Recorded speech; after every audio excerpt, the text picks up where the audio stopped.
Ya, baik, kita bertemu lagi. Kali ini kita akan membahas tentang materi besaran fisika. Ya, nah, karena ini adalah pembahasan materi, jadi mungkin durasinya agak panjang dari biasanya. Nah, nanti video ini bisa saja akan dibagi menjadi beberapa sesi agar kita bisa fokus terhadap eh, tayangan videonya. Baik ya. Nah, kita akan membahas tentang besaran fisika. Ini masih termasuk dalam kategori fisika umum, ya. Nah, apa-apa saja yang akan dipelajari atau yang akan dibahas dalam eh, bab ini? Ya, kita coba lihat. Nah, oke, jadi ada beberapa submateri yang nanti akan kita kupas selintas-selintas saja. Jadi ada besaran, kemudian ada satuan, kemudian ada dimensi, lalu ada angka signifikan. Nah, kemudian ada power of 10 shorthand, dan kemudian ada notasi ilmiah, ya. Nah, ini kesemuanya ini minimal kita perlu tahu dulu. Kenapa? Karena nanti di bab-bab yang berikutnya kita akan menggunakan kriteria yang ada di sini. Jadi kalau misalnya nanti ada penulisan dengan notasi seperti ini, nah minimal kita tahu, oh itu maksudnya adalah A atau itu maksudnya adalah B. Nah, seperti itu. Baik ya. Nah, sekarang kita akan mulai masuk pada yang pertama, itu tentang besaran. Ya, nah jadi nanti kalau misalkan di dalam pembahasan di bab-bab fisika yang selanjutnya itu ada istilah, ada besaran momentum, ada besaran gaya. Nah, itu maksudnya seperti apa gitu ya. Baik. Nah, jadi ada besaran fisika, ya. Nah, sekarang kita lihat dulu perbedaannya apa. Nah, jadi kalau kita lihat ada istilah besaran. Nah, istilah besaran ini sebenarnya diambil dari kata quantity. Ya, quantity. Nah, ini istilah bahasa Inggrisnya. Kemudian kalau diistilahkan ke Indonesia menjadi besaran. Nah, quantity ini sebenarnya kalau misalkan diserap dalam bahasa Indonesia, kita sering mendengar istilah kuantitas. Kuantitas ya, kan suka ada tuh. Ada kualitas, ada kuantitas, nah seperti itu ya. Nah, biasanya kalau kuantitas ini berhubungannya dengan angka. Nah, jadi kalau misalnya kita lihat, cukuplah bagian ini dan bagian ini saja. Nah, jadi kalau misalnya kita berbicara besaran, itu berarti tidak akan jauh kita akan berbicara angka, gitu. Awas ya, berbeda angka dengan nilai. Kalau nilai itu bahasa Inggrisnya ada value. Ini nilai. Ya, nah ini dua hal yang kalau di Indonesia ini campur aduk. Terkadang bisa sama, terkadang bisa berbeda. Nah, tapi sebenarnya antara angka dengan nilai itu dua hal yang berbeda. Itu ya. Antara quantity dengan value itu berbeda. Nah, kemudian kenapa ada istilah besaran fisika? Nah, ini untuk membedakan angka yang dihasilkan, ya. Kalau pada fisika kan ada dua apa? Maaf, angka itu kan bisa saja kita tulis langsung. Jadi sebuah angka bisa kita peroleh langsung. Nah, itu ya. Nah, atau bisa juga diperoleh dari hasil pengukuran. Nah, itu ya. Nah, inilah yang membedakan, ada besaran, ada besaran fisika. Jadi kalau untuk angka-angka yang diperoleh secara langsung, itu nanti dia masuknya dalam kategori besaran. Nah, ini biasanya digunakan untuk keperluan latihan matematika, biasanya ya. Nah, sedangkan untuk besaran yang dihasilkan dari hasil pengukuran, nah inilah yang disebut sebagai besaran fisika. Begitu. Nah, karena dia dihasilkan dari proses pengukuran, nah maka akan ada beberapa hal yang harus dipenuhi. Gitu. Jadi ada tahapan-tahapan sehingga muncullah angka. Nah, itulah yang membedakan antara besaran fisika dengan besaran. Itu ya. Jadi kalau misalkan contoh ya, ini kita coba lompat dulu. Misalnya begini, ada maaf, atau gini aja deh. Ada kelajuan sebuah mobil ini, katakanlah ya, misalkan 10 km per jam. Nah, angka 10 ini diperoleh dari mana? Ini nggak langsung. Ya, kalau dia dinyatakan sebagai besaran fisika, maka angka 10 ini harus diperoleh dari hasil pengukuran. Nah, itu ya, seperti itu. Tapi kalau misalkan seperti gini. Kalau X sama dengan 10. Nah, ini kan angka ini kan langsung dituliskan. Nah, ini kalau ini hanya berarti besaran saja. Itu ya. Nah, inilah yang dimaksud dengan besaran fisika. Jadi besaran yang diperoleh dari hasil pengukuran. Nah, ada lagi yang disebut sebagai nama besaran fisika. Ya, maaf. Nah, ada nama besaran fisika. Nah, jadi maksudnya apa? Yang nilai 10 ini, yang angka 10 ini, nah ini namanya apa? Oh, ini namanya kelajuan. Nah, kelajuan ini disebut sebagai nama besaran fisikanya. Jadi, besaran fisika itu dia akan memiliki angka, ya. Dia akan memiliki satuan dan dia akan memiliki nama. Nah, itulah 3 komponen dasar yang menyusun besaran fisika. Nah, jadi kalau misalkan besaran fisikanya nggak punya nama, ya dia berarti bukan besaran fisika, gitu. Kalau misalkan besaran fisikanya tidak punya satuan, ya berarti kalau begitu dia mau diukur dengan cara apa? Karena setiap pengukuran itu pasti ada satuannya. Nah, kok seperti itu nanti kita bahas di bagian pengukurannya. Nah, jadi kira-kira seperti itu tentang pengertian besaran fisika. Ya, nah semoga kita tidak lagi campur aduk dengan besaran yang biasa. Ya, nah itu ya. Baik. Nah sekarang yang selanjutnya ada yang disebut dengan besaran fisika dasar. Ya, atau besaran dasar ini kalau kita sering mendengarnya sebagai besaran pokok. Ya, besaran pokok. Nah, ini sebenarnya kalau kita lihat istilah ini kalau dalam bahasa Inggrisnya ditulisnya sebagai base quantities. Nah, ini ya, base quantities. Nah, ini kalau misalkan kita terjemahkan, yang quantitiesnya ini kan sebenarnya adalah besaran. Ya, seperti yang tadi, atau kuantitas ya. Sedangkan untuk yang base ini adalah dasar. Bolehlah pokok juga gitu. Jadi maksudnya ternyata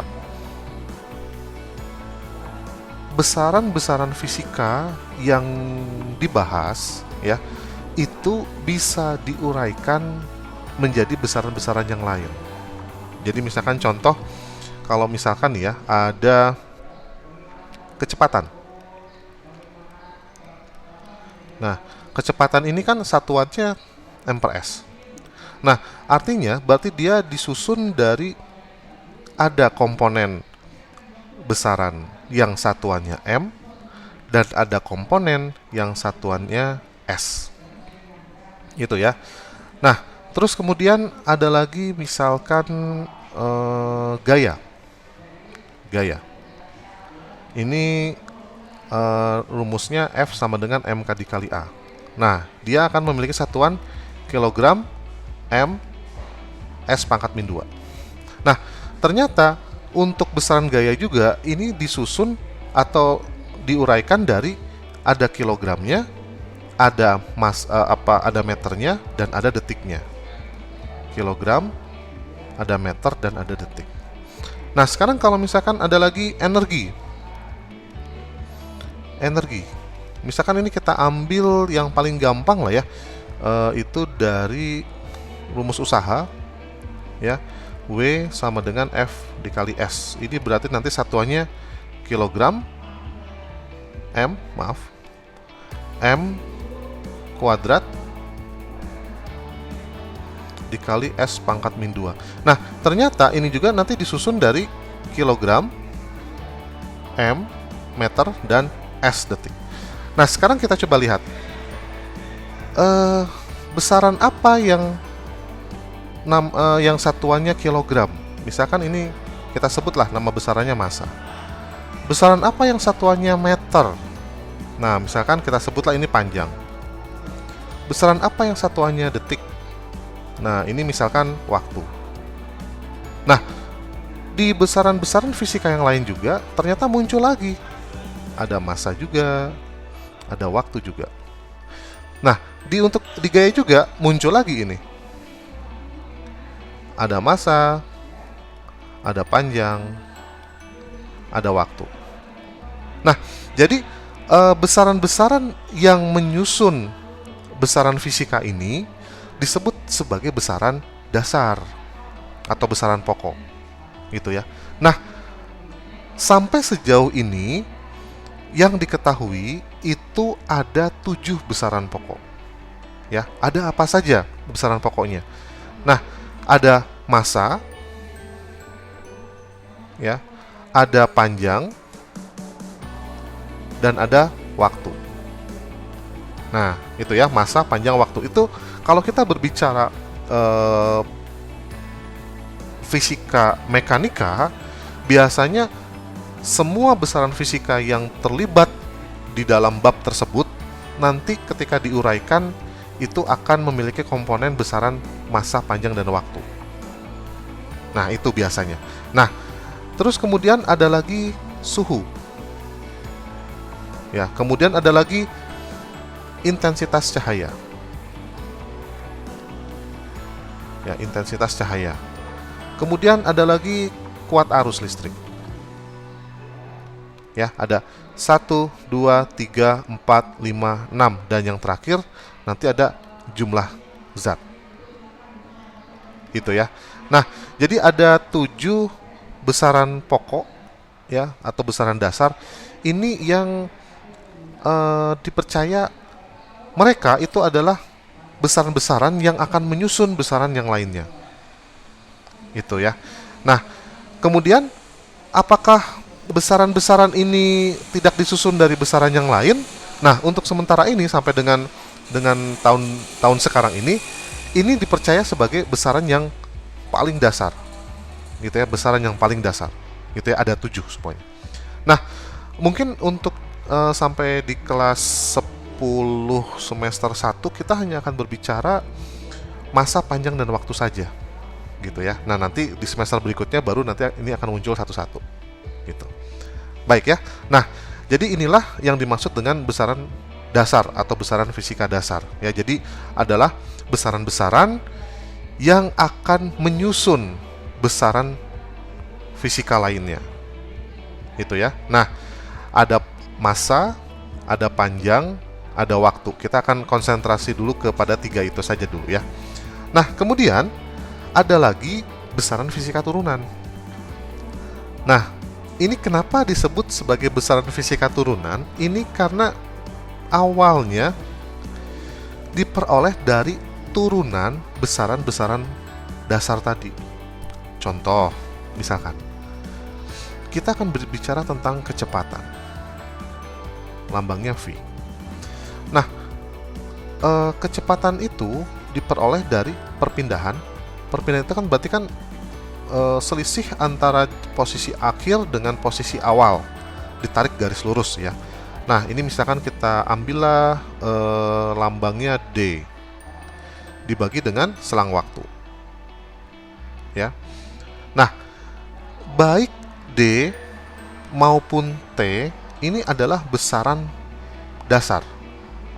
Ya. Kenapa? D ini termasuk panjang. Kan satuannya nanti meter. Dan yang T ini termasuk waktu. Karena nanti satuannya detik. Nah, kalau misalkan kita berbicara dalam selang waktu yang sangat-sangat kecil, maka nanti ini akan berubah menjadi turunan. Ya. Waduh, kok nulisnya jadi begini ya. Ini maksudnya adalah DDT dari D. Sebentar, ini coba ya. Ini akan Bapak coret dulu. Nah, ini anggaplah menjadi seperti ini. DDT, nah dari D. Nah, jadi ini adalah notasi untuk turunan atau diferensial, maaf. Ya, turunan. Ya, untuk turunan. Nah, contoh lagi, misalkan ada yang namanya gaya F. F itu kan diperoleh dari M dikali A. Nah, A itu percepatan itu adalah, nah ini dia, delta V per delta T, atau selisih kecepatan yang terjadi dalam selang waktu tertentu. Nah, kalau misalkan selang waktunya ini sedikit, maka ini akan berubah menjadi tadi itu, muncullah notasi turunan. Nah, sehingga nanti kalau misalkan di sini M-nya masuk, maka dia akan menjadi DDT dari MV. Ya, atau DDT dari, ya betul, DDT dari momentum. Nah, jadi besaran-besaran fisika ini, ya, besaran-besaran fisika ini sebenarnya diperoleh ketika kita menurunkan besaran-besaran dasar tadi. Nah, makanya disebut sebagai besaran fisika turunan. Itu ya. Nah, tetapi akhirnya sebenarnya semua rumus hampir semua rumus fisika itu diperoleh dengan cara seperti ini. Cuman kita mungkin belum akan mempelajari yang turunan seperti ini. Jadi kita langsung mendapatkan rumus jadinya saja. Jadi kalau misalkan seperti F, ya itu langsung saja M kali A. Terus untuk misalkan energi potensial, ya itu langsung saja M kali G kali H. Nah, terus kemudian untuk momentum, misalkan M dikali V, misalkan ya. Atau misalkan untuk massa jenis, itu massa dibagi volume. Nah, ini rumus-rumus ini langsung kita pelajari jadi gitu.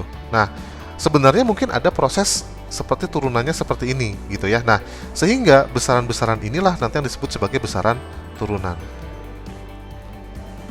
Nah, jadi kalau misalkan nanti ada pertanyaan, kalau misalkan nih usaha itu termasuk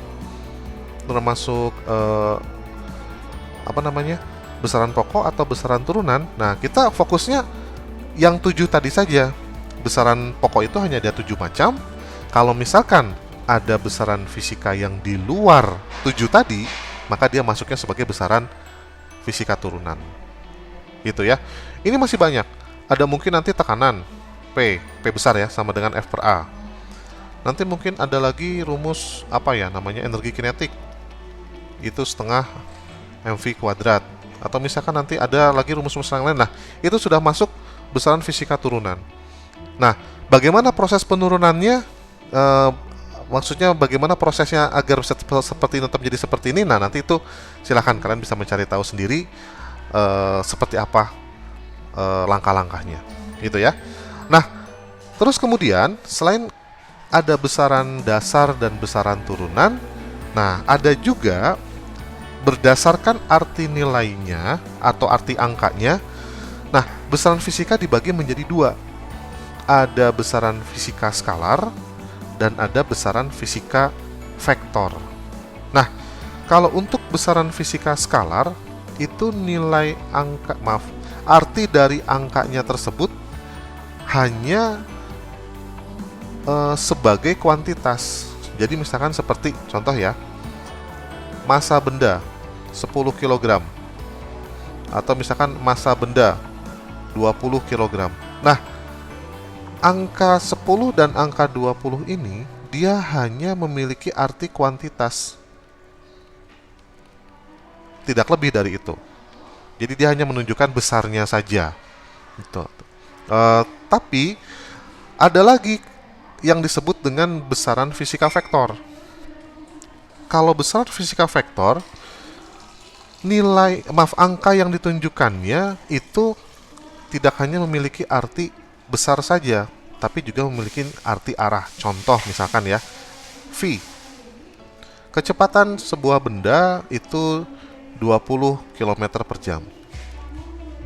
Nah, tetapi nanti ada juga misalkan kecepatan benda itu sebesar min 20 km per jam. Nah, karena besaran fisika ini termasuk besaran vektor, nah maka arti 20 dan arti min 20, nah ini tidak hanya memberikan informasi besar saja, tapi juga memberikan informasi arah dari besarannya tersebut. Nah, kemana arahnya? Itu biasanya digunakan persetujuan. Misalkan, kalau yang arahnya positif berarti ke kanan. Kalau yang arahnya negatif berarti ke kiri. Atau misalkan, untuk yang arahnya positif maju, untuk yang arahnya negatif mundur. Atau misalkan, untuk yang arahnya untuk yang nilainya yang angkanya positif searah dengan sumbu X positif. Nah, sedangkan untuk yang minus 20 ini searah dengan sumbu X negatif. Nah, itu untuk arahnya, nah itu silahkan nanti disesuaikan dengan perjanjiannya. Positif kemana, negatif kemana. Seperti itu. Nah, otomatis karena besaran fisikanya ada yang skalar dan ada yang vektor, ini nanti akan memberikan dampak terhadap aturan penjumlahannya. Ya, aturan penjumlahannya atau aturan perkaliannya. Nah, kalau untuk yang besaran fisika skalar, itu kalau misalkan ya, ada M1 10 kg, kemudian ada M2 20 kg. Nah, maka besar M totalnya itu bisa kita hitung secara matematis biasa. 10 tambah 20, dapatlah 30 kg. Ya, untuk besaran fisika skalar nggak ada masalah. Aturan matematika semuanya berlaku di situ. Aturan penjumlahan, pengurangan, perkalian, pembagian yang biasa kita lakukan itu berlaku di situ. Ya.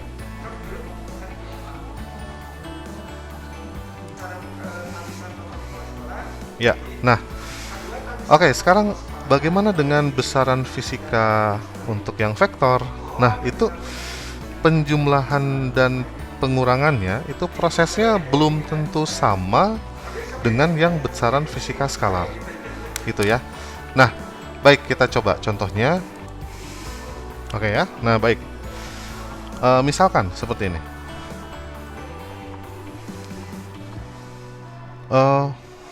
Misalkan ada VA itu 30 km per jam. Nah, karena ini besarannya adalah besaran vektor, nah jadi untuk 30 km per jam ini ada arahnya. Nah, misalkan nih arahnya ke timur. Nah, kemudian ada VB. Misalkan VB ini 40 km per jam. Nah, misalkan arahnya ke timur juga. Nah, karena arahnya sama, maka kalau misalkan kita cari V totalnya, maka VA ditambah VB, ya, ini bisa berlaku penjumlahan biasa. 30 tambah 40, jadi sama dengan 70 km per jam. Nah, tetapi kalau misalkan arah yang VB-nya itu bukan ke timur, tetapi misalkan ke barat. Nah, ini kan berarti kan yang VA ke arah timur, yang VB ke arah barat, berarti kan saling berlawanan, ya kan? Nah, di sini berlaku yang min dan plusnya. Nah, jadi kalau misalkan seperti ini, ya, kita bisa coba lihat, berarti untuk V totalnya ini akan sama dengan VA ke arah timur, yang ke timur kita anggap misalkan positif ya. Kemudian untuk yang VB, nah karena dia ke arah barat, berlawanan dari arah timur ya. Nah, karena dia berlawanan, berarti kita anggap nilainya menjadi negatif. Nah, sehingga nanti dalam pemrosesannya dia akan menjadi 30 ditambah min 40. Oke ya. Jadi muncul tanda negatifnya di sini, sehingga di sini akan muncul nilai hasilnya minus 10 km per jam.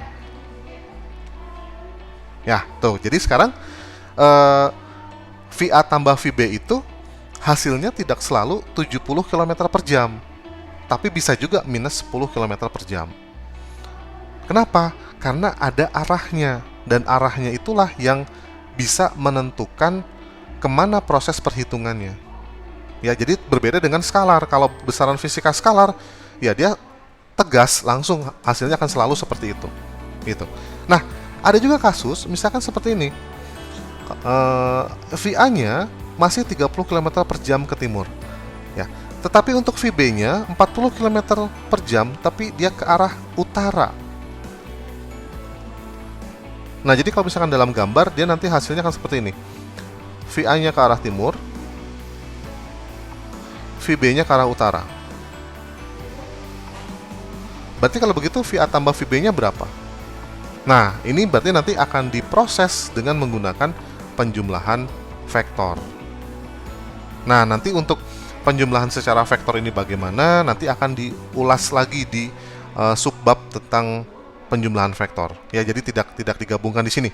Di sesi ini kita hanya mengenal saja dulu, ada besaran fisika skalar, ada besaran fisika vektor. Nah, sekarang yang jadi pertanyaan, apa yang membedakan besaran fisika tersebut adalah skalar atau adalah vektor? Itu ya. Nah, ini biasanya nanti akan hafal sesuai dengan sendirinya. Ya, akan hafal dengan sendirinya. Jadi nanti dengan pengalaman semakin sering, semakin tahu, oh ini ternyata masuknya ke vektor, oh ini ternyata masuknya ke skalar.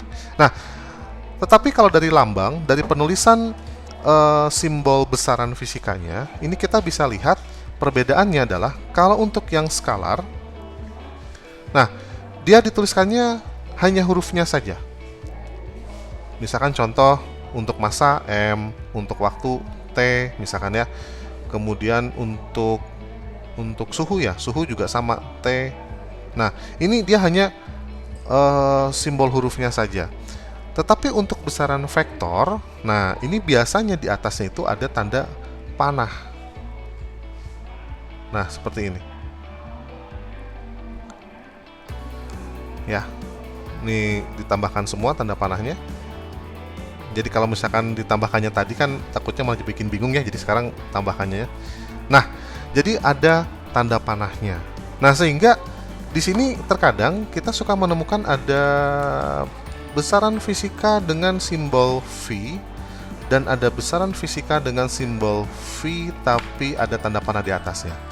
Nah, makanya nanti akan muncul dua istilah. Yang pertama, kecepatan. Yang kedua, kelajuan. Nah, berbeda ya, karena yang satu besaran vektor, yang satu besaran skalar. Itu ya. Nah, jadi nanti biasanya untuk yang besaran vektor itu dituliskannya ada tanda panah di atasnya. Seperti itu ya, biasanya. Nah, baik. Itulah dia untuk besaran-besaran ya. Jadi kita flashback dulu ya. Jadi kita tahu ada kenapa itu muncul istilah besaran fisika, ya, apa yang membedakannya dengan besaran biasa, ya. Kemudian ada besaran fisika pokok atau besaran fisika dasar. Nah, ini maksudnya seperti apa? Kenapa muncul istilah ini, ya? Kemudian ada besaran fisika turunan. Nah, ini maksudnya apa? Udah tahu juga ya tadi ya. Nah, terus kemudian ada besaran fisika skalar dan ada besaran fisika vektor. Nah, kenapa ada dua tipe besaran skalar dan vektor ini? Karena ini nanti akan berpengaruh kepada proses perhitungannya, ya. Pertambahan perkaliannya itu nanti akan berbeda antara besaran fisika skalar dan besaran fisika vektor.